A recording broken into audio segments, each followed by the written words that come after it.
Okay, so we are in the middle of a property boom now, almost 12 months into it. And the biggest mistake that people can make around these times is rush to buy cheap property in regional locations. So that is what we are going to discuss today and understand how to avoid making those mistakes. So my name is Amit. I'm your professional buyer's agent. I help you build self-sustainable property portfolios, targeting short-term growth, high-yielding properties without compromising on long-term growth on the basis of data and research. So today's topic is how to avoid rushing to these regional cheapies, which are not really going to make a great prospect or might become an issue for you in the future. I've been seeing and hearing a lot from all directions that a lot of people are buying regional locations where they are able to find a property for 160, $70,000, 200, $250,000. And those properties have done really good in the last year or so. And there is no wonder in that because 95% of Australian suburbs are growing in this period, in this boom. So every kind of location, every kind of area will actually be riding on the back of this COVID infused boom. And that is where we have to understand, we have to see, we have to take special care that we are not actually getting carried away just out of FOMO and going and buying something which might be doing okay today, but it may become a big issue or may become a liability tomorrow. So the biggest question is, how do we actually identify these areas, these locations in a period like present when everything is booming, everything is growing? So the first thing that you can do is look at the business case of the local area and the local economy. So you have to dive into the numbers, into the data which connects you and gives you a picture of the local economy of any given town, area, location. Especially in regional areas, it's much easier to analyze any locality based on its local economy because the people living there are directly dependent on the localized economy there. Look into the type of industries that operate in that area. Look at the type of employment that people have. Look at job advertisements. Look at what sort of income people have. Yeah, get into the demographics of income groups. Get into the demographics of age groups. What age groups are living in the area? These kind of numbers will give you an idea of how healthy the local economy of an area is. And does it really have prospects to keep growing in the future? Does the industries operating in the area have future prospect where they can continue to keep growing the business, and obviously keep providing the employment? Some towns are simply agricultural towns now. With agriculture, you can't really do much in terms of growth. It is what it is. The amount of land available and the amount of crop that grows there is going to be the same. So there isn't much of a business case if that's the character of a town. Apart from this, forget whatever has happened in the last 12 months.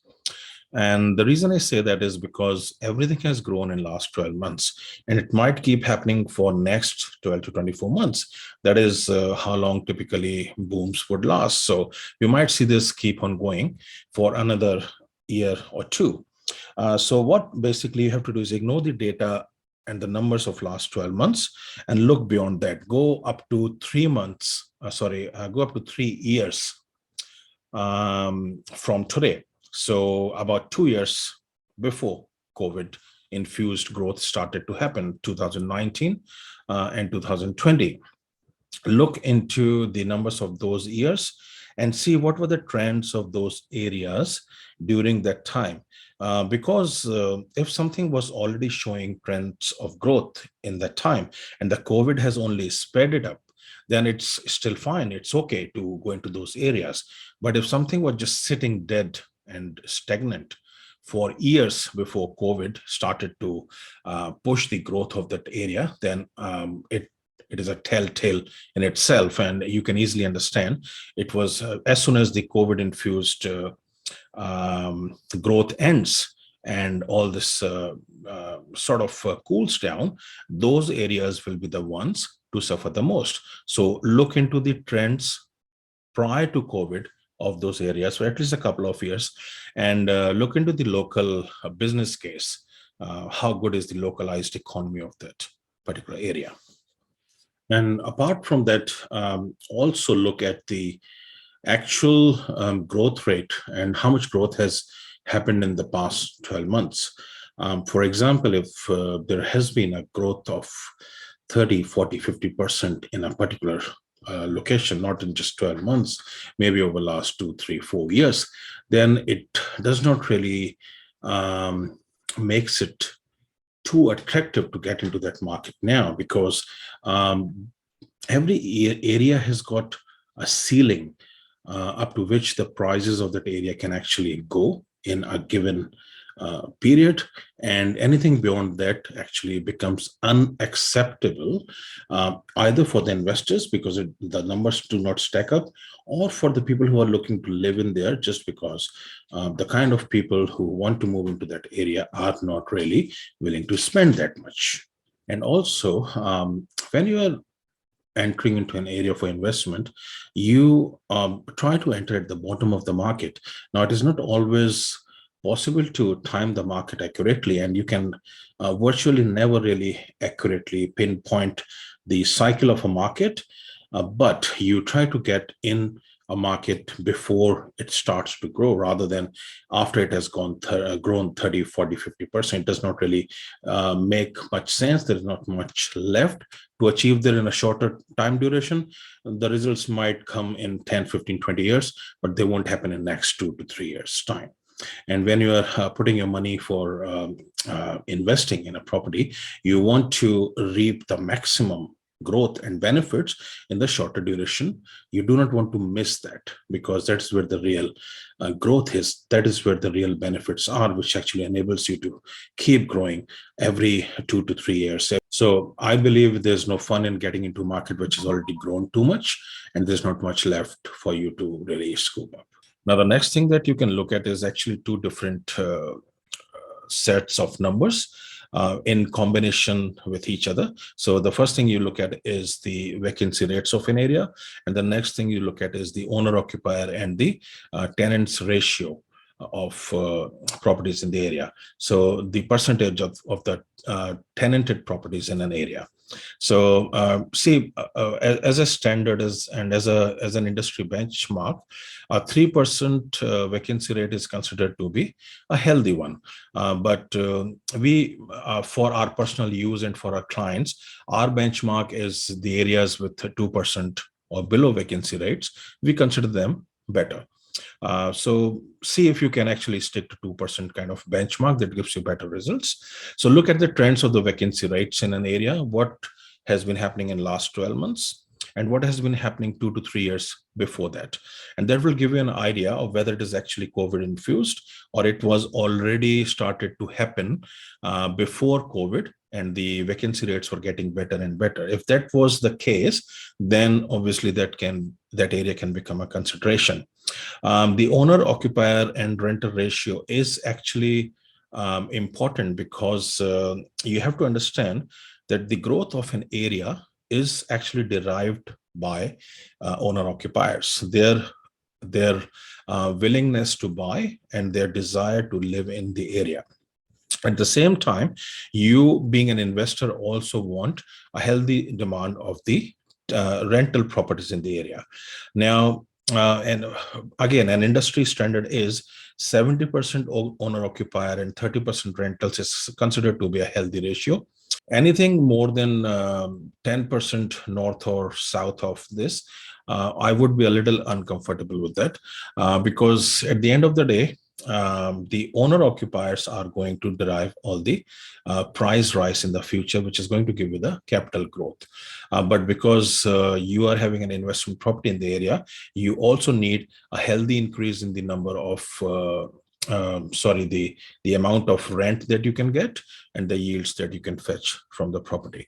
So these are the two things, vacancy rates and rental ratio, that you can actually couple together and look at and that can give you a good indication of what sort of trends that area has been following.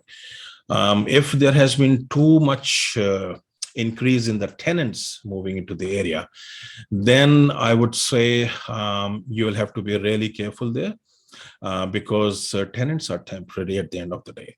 If there has been a healthy number of owner occupiers moving into the area, then it's a good sign, because owner occupiers would generally stay for a longer period. They don't change their house every now and then. And when someone makes a decision to buy and live in a house, then they are actually making long-term decisions, and they don't generally change that until something substantial happens in their lives. So a lot of owner occupiers moving into the area is a good sign.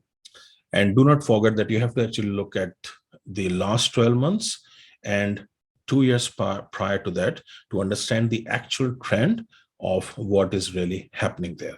Now, why it is important to be really, really careful with these cheap regional properties is that because if this is only COVID-infused temporary situation, that these locations are rising, and for example, you have already bought in that area, it has grown exponentially in last 12 months. Fine, it's good, but it will also be the area to suffer most when all this settles down. When the temporary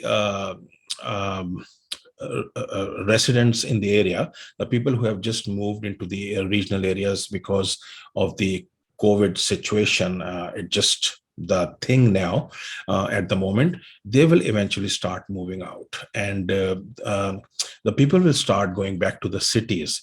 It will be due to lifestyle reasons, so they will eventually forget what COVID was. They will eventually get used to of things.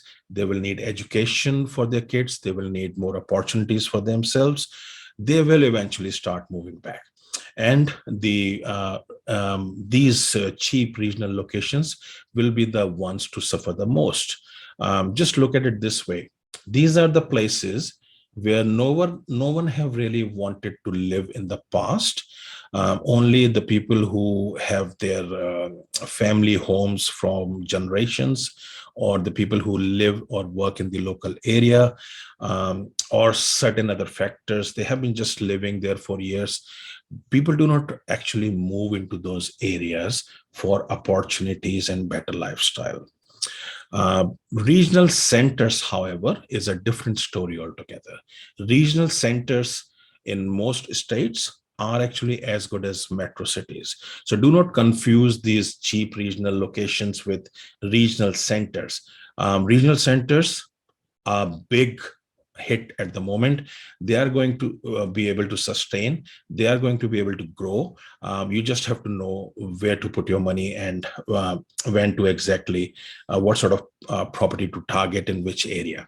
So do not confuse this with regional centers. I'm only talking about cheap regional locations, which are kind of a hype right now. And sadly, a lot of industry professionals, in just order to get some business, promote these sort of locations because it is easy for them to just buy something anywhere and ride on the wave of COVID and show results. So yeah, another big piece of information that you can actually look at to analyze how the future of these kind of locations would be, to look into the local development and planning schemes at the local government level.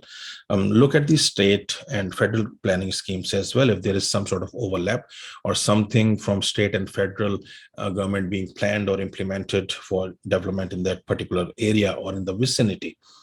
The reason that is important is because generally local government developments in these sort of locations comes after a demand has been created or it's on the verge of getting created in the very near future. Governments do not plan or implement schemes without having a demand for it. So you can actually rely on our government's red tape and laziness in order to implement development schemes, that they come after there is actually already a demand in the system. So yeah, look into the local government planning schemes as well.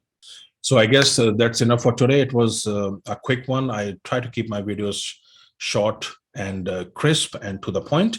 Now, if you have been actually enjoying all this, please do not forget to subscribe and like. It's a huge encouragement if you do that, and share around for information with your friends. So that's it for today. Thank you.